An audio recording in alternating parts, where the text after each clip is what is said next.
मागील थकबाकी म्हणून ज्या काही स्लम एरिया आहेत, झोपडपट्टी एरिया आहेत, या सगळ्यांना 15,000 20,000 रुपयाच्या एक जिजिया कर सारखं एक दंडाची रक्कम नगर परिषदेनं या ठिकाणी लावलेली आहे. ती पूर्णतः चुकीची आहे आणि म्हणून गेल्या 1.5-2 महिन्यापासून या संदर्भामध्ये जिल्हाधिकारी सरांकडे वगैरे प्रस्ताव पाठवलेले आहे, त्यांच्याकडेही विनंती केली आहे, परंतु ठोस निर्णय या ठिकाणी झालेला नाही.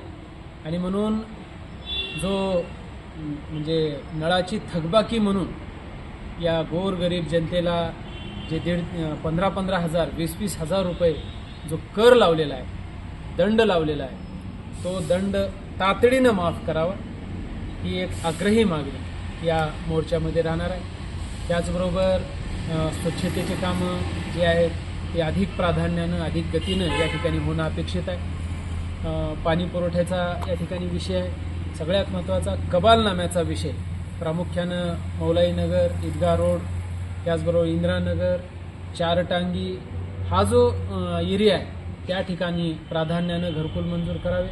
आणि सगळ्यात महत्त्वाचं, ज्या लोकांना घरच नाही अशा लोकांना प्रधानमंत्री आवास योजनेअंतर्गत जागेसहित घरकुल या ठिकाणी देण्याचं नियोजन आहे. त्याला गती या ठिकाणी देणं गरजेचं आहे, म्हणून त्या लोकांना सुद्धा घरं द्यावीत. त्याचबरोबर श्रेणीवर्धन करून उपजिल्हा रुग्णालयाची निर्मिती असेल, अहमदपूर शहरासाठी स्वतंत्र सबस्टेशन असेल, त्याचबरोबर पोलीस वसाहत असेल, ग्रामीण पोलीस स्टेशन असेल, अशा वेगवेगळे जवळपास 25-30 मुद्द्यावर या ठिकाणी आपण तहसील कार्यालयावर मोर्चा या ठिकाणी काढणार आहोत. नागरी समस्या, काही प्रलंबित विकास कामं, असे विषय घेऊन या ठिकाणी सम्राट मित्रमंडळाच्या वतीनं या ठिकाणी भव्य मोर्चा. सगळ्यात महत्त्वाचं, मागच्या म्हणजे 9व्या महिन्यामध्ये जो आम्ही मोर्चा काढलेला होता, तो मोर्चा स्मशानभूमींचा या ठिकाणी होता आणि मग त्याला सुद्धा या ठिकाणी अनेक ठिकाणी गती आली, काही ठिकाणी ऑब्स्टिकल आहेत. आणि मग त्या संदर्भात सुद्धा पुन्हा एकदा हा विषय शासन दरबारी आपण मांडण्याचा प्रयत्न करतोय. स्मशानभूमीचे विषय आहेत. त्याचबरोबर जे म्हणजे ग्रामीण भागामध्ये ज्या शासकीय योजना आहेत त्या अधिक प्रभावी पद्धतीनं राबवणे असेल, तिथले घरकुलाचे विषय असतील, तिथले शेतीपट्टे नावावर करून देण्यासाठीचे विषय असतील, असे अहमदपूर शहरातल्या शौचालय त्याचं टेंडर झालेलं आहे. अद्याप एक सुद्धा शौचालय नसणार आहे अहमदपूरचं, सार्वजनिक शौचालय नसणार अहमदपूरमध्ये, आणि त्या ठिकाणी निधी आहे, टेंडर आहे, तरीही त्या ठिकाणी काम प्रलंबित आहे. असे अनेक विषय घेऊन या ठिकाणी आम्ही मोर्चा काढत आहोत.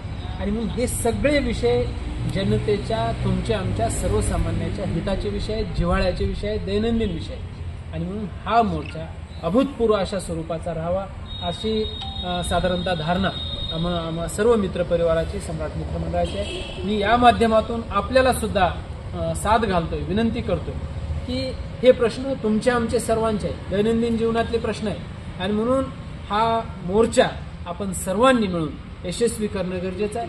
म्हणून अहमदपूर शहर असेल, ग्रामीण भाग असेल, येथील सर्व माझ्या मित्रपरिवाराला, नागरिकांना, सर्वांना माझी कळकळीची, नम्रतेची विनंती आहे.